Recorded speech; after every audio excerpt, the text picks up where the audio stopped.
Today I want to give you some quick tips on how you can get back your motivation if you're feeling stuck.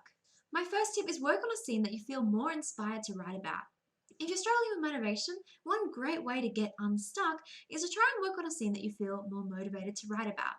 You might be currently focusing on scenes working in the sequence of one scene at a time, but sometimes you may feel more inspired to write a later scene, and that's perfectly okay.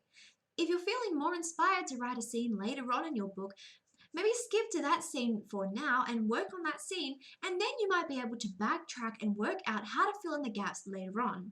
My second tip is write fan fiction of your characters.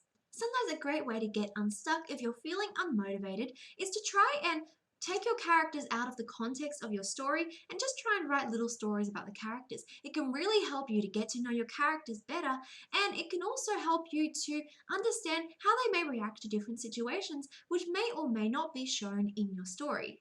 And finally, my third tip is look at what you have already achieved.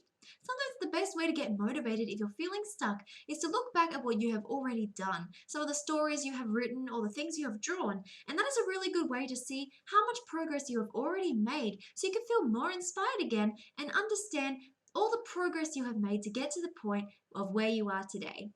Thank you so much for listening. I hope you have a great day, and I will see you in the next video. Bye!